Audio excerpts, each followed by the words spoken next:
Hello, hello, hello. Good morning, everyone. Happy Thursday to you. It's almost Friday. I hope you're having a great week. I'm going to get to a position where I can actually see comments, so I see what's coming in. So thank you, my friends. Those who are here, please, if you have questions, throw them into the chat so I can see.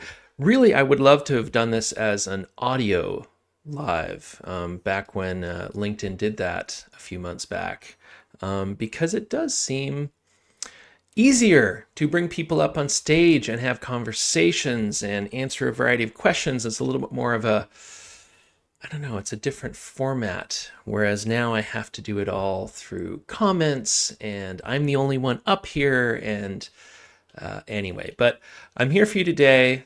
This is the 2025 first Ask Me Anything, or almost anything, as I often say, because I don't have all the answers. If I did, I probably wouldn't be on LinkedIn. I'd be doing something else that would be more grand, solving huge problems and doing all sorts of cool stuff. So, with all of that said, please post some questions in there. I will get to them. I'm happy to do that. I love doing that. I did want to talk about something that actually came up on a call I was on yesterday, specifically around vulnerability and what vulnerability you bring to a public setting, if you will, whether you're on a podcast or in a meeting or on a video call, and how to do that effectively. And it was interesting because what came out of it was many people don't. They just don't have. They lack the courage to do that. And it's unfortunate because the other part of the conversation was that those that have, they have talked about whether it's mental health issues or financial challenges or relationships or trauma. When they put it out there, they tend to have other people come out of the crowd, come out of the darkness and say, oh my God, thank you so much for sharing that. It's something that I have been dealing with or I have experienced, and I've never known how to talk about it. And the lovely quote that came out of this conversation yesterday was, the mess is your message. Meaning all of the things that you think are messy and embarrassing and I don't want to talk about, and I'm, I don't want to sort of take down this facade of being confident and successful and all these other things, that mess is really where the power lies, in terms of being able to communicate effectively, being able to impact people, being able to connect and draw people, into your tribe. And I just thought it was a really powerful statement. The mess is your message. And when it comes to communication, when it comes to public speaking, storytelling, leadership, having that level of transparency or vulnerability is incredibly important in connecting and building trust with the people that are listening to you. If you're a leader of a team in an organization, being vulnerable and sharing the challenges can be the thing that helps them see that, it's okay to struggle. It's okay to have uncertainty. It's okay not to know how to move forward, because what that prompts is asking questions, asking for help. And, we far too often, I think, we give our power to people that don't even know us, strangers that may post a comment on our social media, someone in the crowd that we don't know that we're worried, oh, they're going to think I don't know what I'm doing, or I'm going to be embarrassed. We're giving them all this power instead of really just being true to ourselves and thinking about, what do we want to share? What's the value that we want to provide? How can we connect with someone in a way that's meaningful? So many, I often hear this about presentations, that many presentations, I'm sure out there, let me ask the question. Have you sat through a presentation that was boring, uninteresting, forgettable, confusing, not relevant, etc., etc., etc. I'm sure you have. Okay. And if you have, I can tell you that there's a very good chance that the reason it wasn't resonating and the reason you weren't getting any value from it was, well, there's a couple reasons, but one of the big ones is that people are not really truly giving presentations. What they're doing is delivering reports. Okay. They are simply regurgitating information, whether it's through a PowerPoint or through a spoken word or whatever it is. And it's just a report. It's just a regurgitation of information. Okay, here's a fact. Here's another fact. Here's a chart that has some facts. Here's a picture that backs up the fact I just talked about.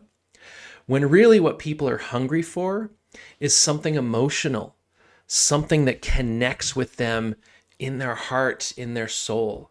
And that's where that power of vulnerability, that power of being transparent and talking about the things that have been a challenge for you or a learning opportunity for you, that's where those become so powerful, because we're all human beings and we respond to those human experiences, those human emotions, those challenges. That's why storytelling is so powerful. I mean, that's why we sit through movies. That's why we read books. That's why we are on the edge of our seat, because we want to know what happens to this character, because we empathize with them. We feel something for them. And that's why when it comes to storytelling, I often talk about this, that there's four key components to it. First and foremost is a relatable character, someone that your audience can connect with and feels a kinship to. Maybe it's someone that is very much in a similar situation that they are in. Okay, so that's the first thing. The second thing is authentic emotions. Okay, again, because we are feeling human beings. Okay, we feel these things. And so having that authentic emotion, frustration, uncertainty, worry, fear, terror, okay, those are things that we as human beings can all relate to. And so when you hear someone talking about that in a presentation or in leading a meeting, we're immediately drawn in. Okay. Another thing is specific details, because we have this incredible instrument within our heads here, this brilliant evolutionary tool that allows us to visualize things that we are hearing from someone. And so when you share a story, when you are presenting something, when you use specific details, you talk about the light, the smell, the sounds, the feeling in this space or this environment that you want to talk about, our brain automatically creates imagery that we can connect to. And so if you're keeping track here, I talked about a character, an individual that you can relate to. I talked about an authentic emotion that we can all connect with. Oh, look, I'm getting balloons. I didn't know that did that.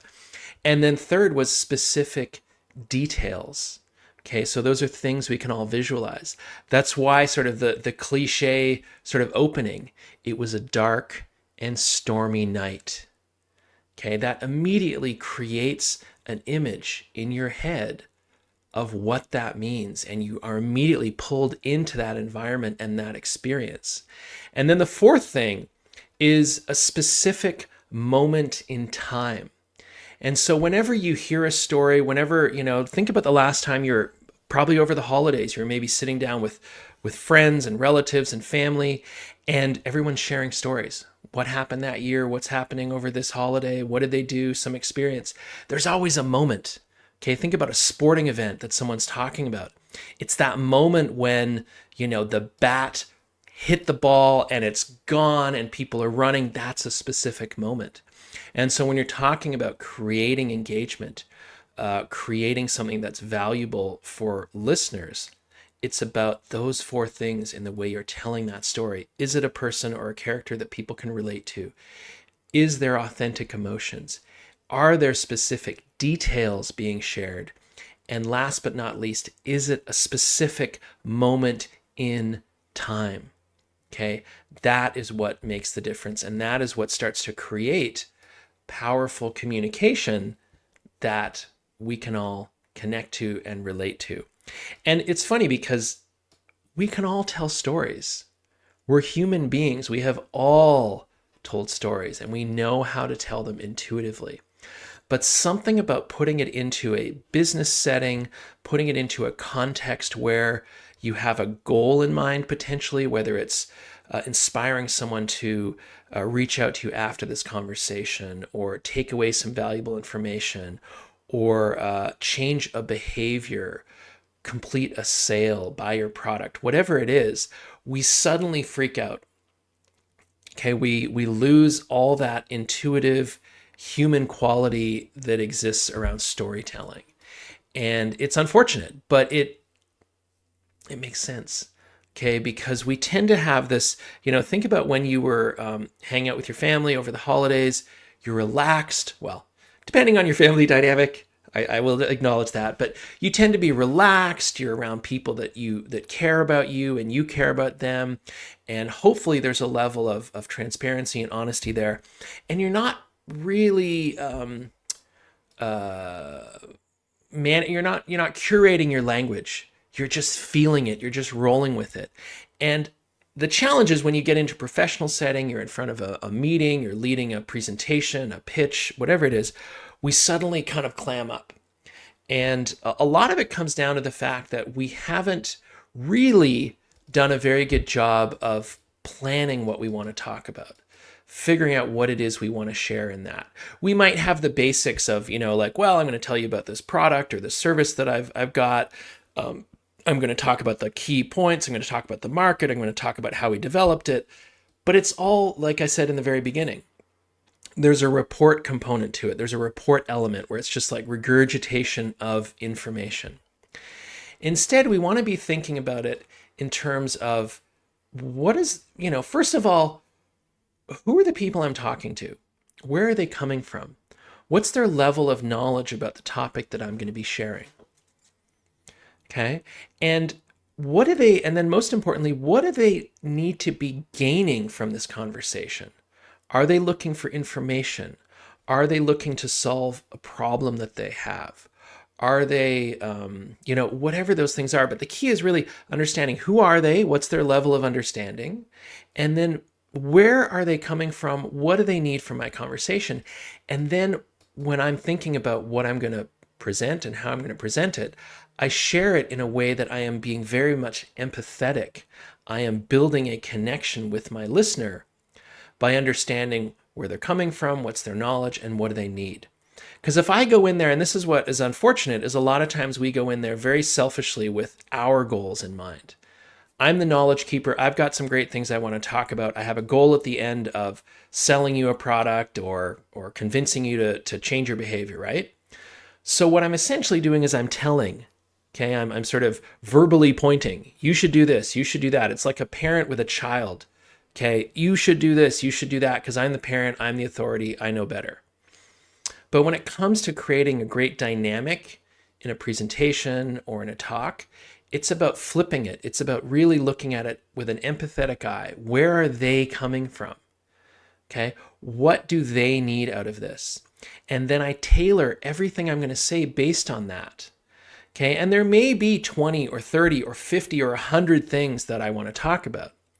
But if I've done that little bit of homework, I've thought about who are these people, where are they coming from, and what do they need, I should then narrow that down to what are the key 3 things.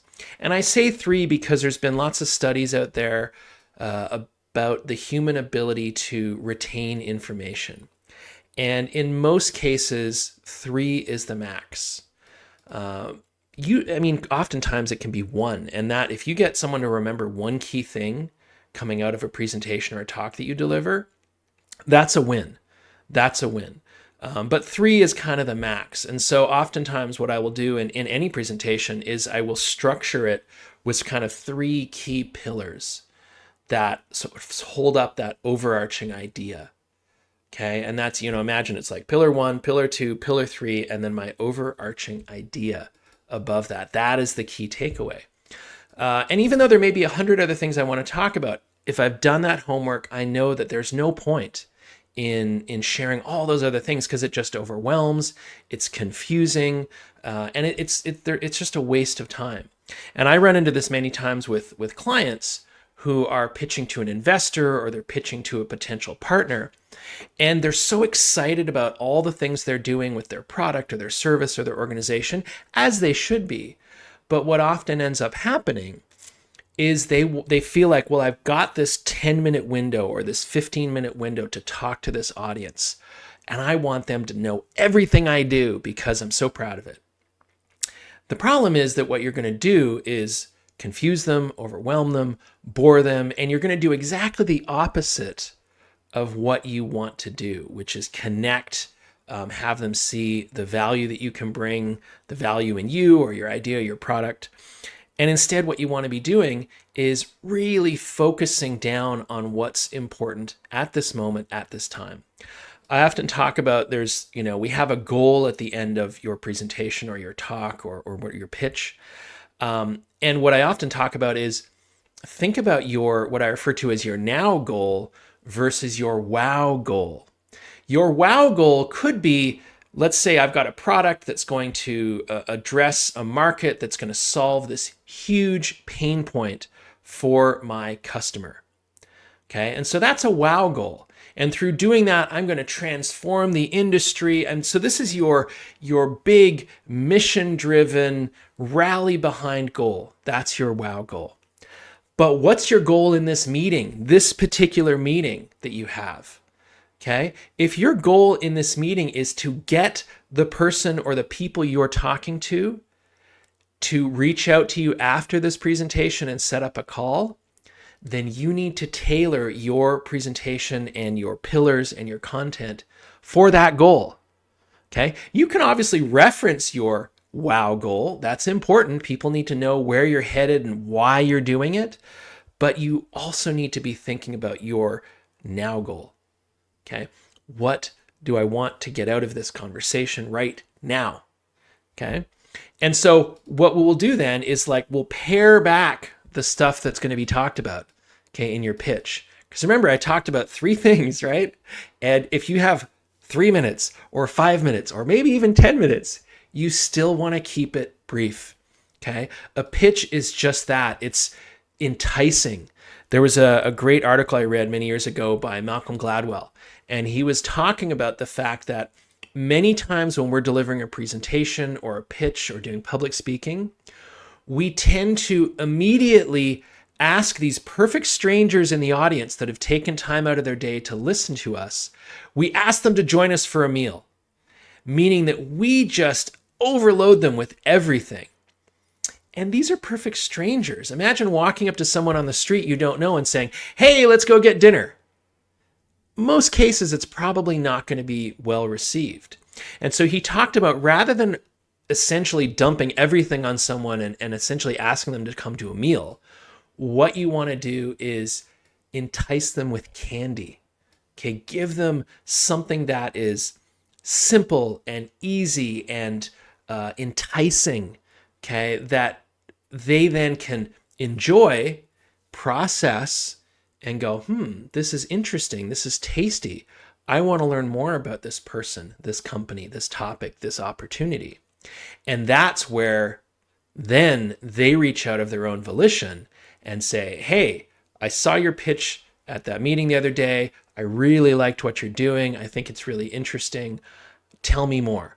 Okay, now you can have them sit down for a meal. Okay, it's so powerful. I mean, think about it from your perspective. Okay, if you were walking into a meeting, walking into a presentation, a pitch, something like that, and you were just curious, okay, obviously something about this piqued your interest, the title, the overview, and you're like, "Hey, I'm curious, let me go check this out."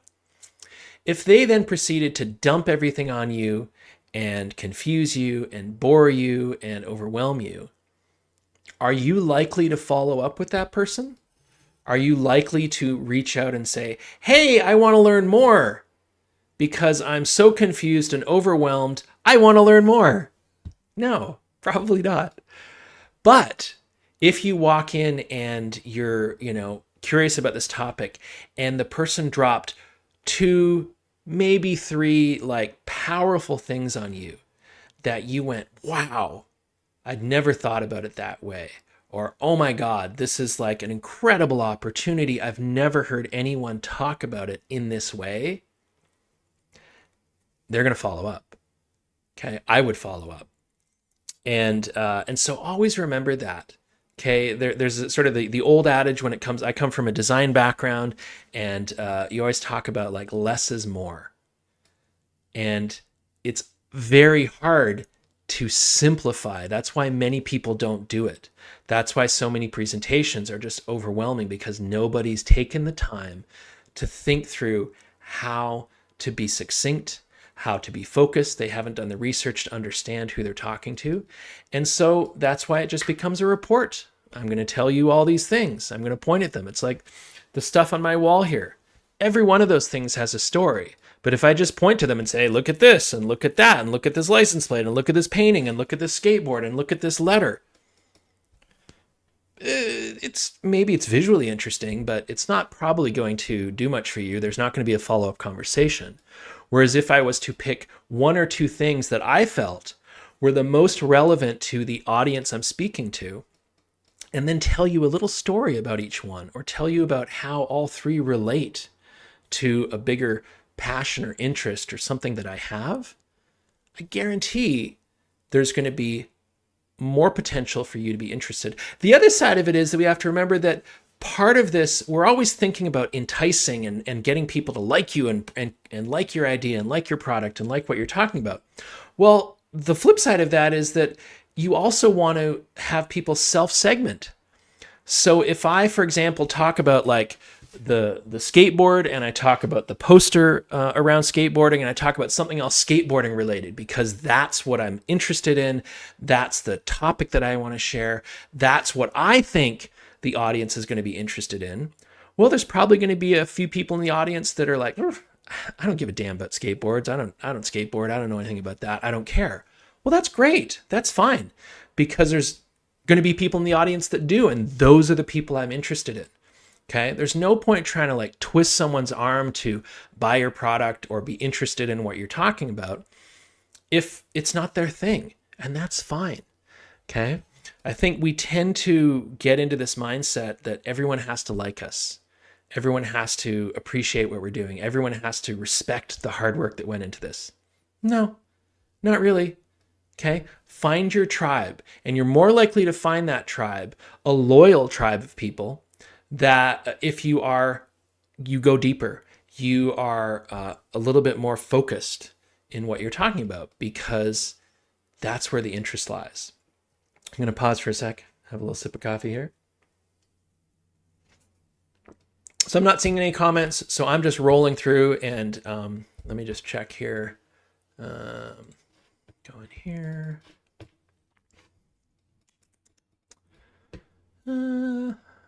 Looking for, just want to see if I'm missing any comments here.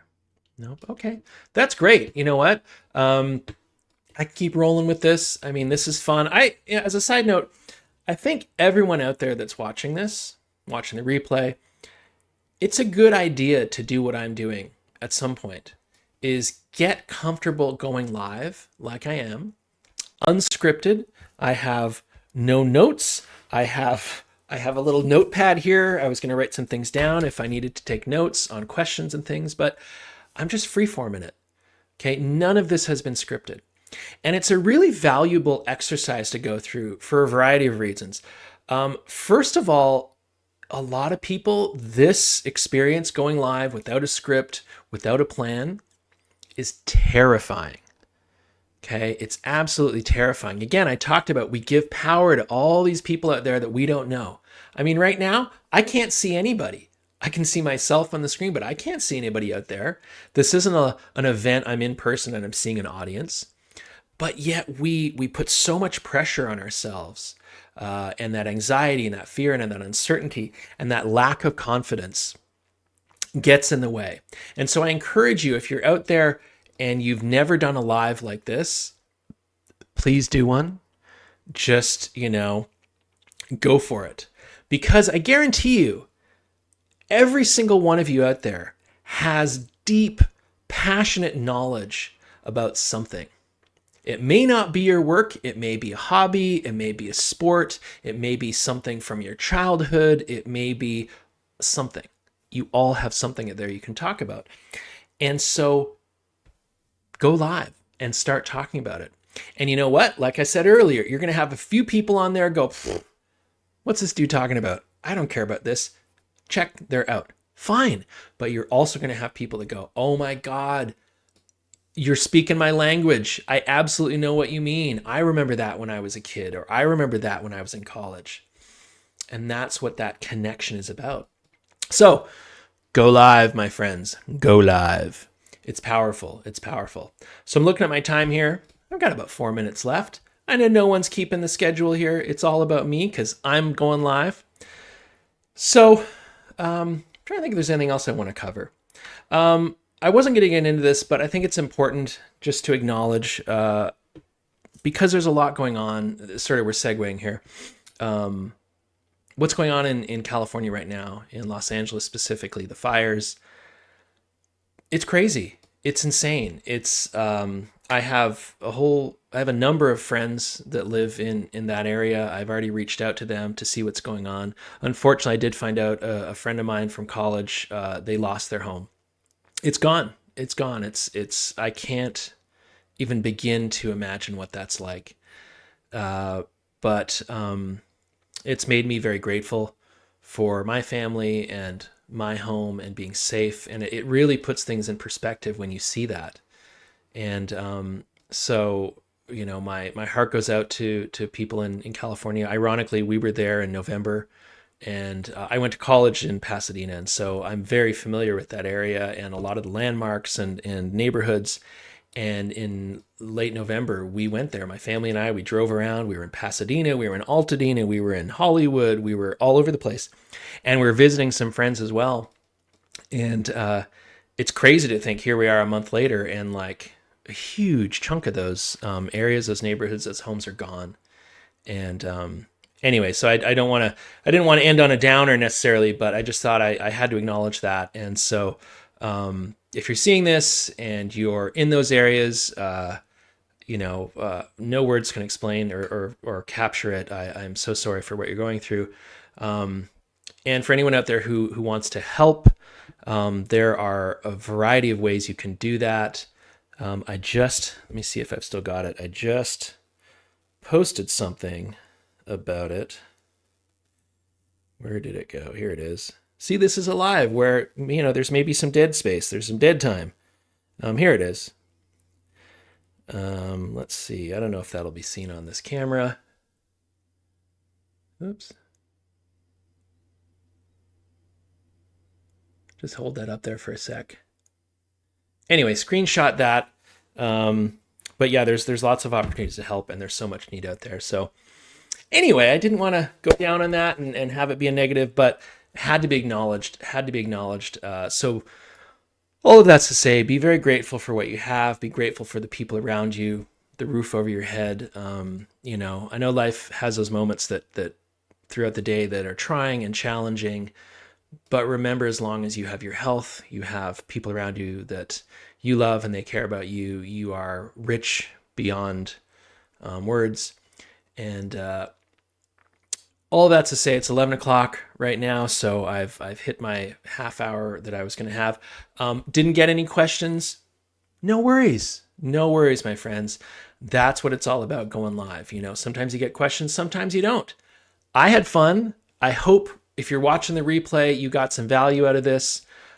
We talked about storytelling, public speaking, presentations, talked about the value of vulnerability and empathy, and talked about the need to identify and recognize that all that mess that you've been through, those messy things that you've experienced, that is the power that can be a message that you share. And so if I have anything to close on, it'd be courageous.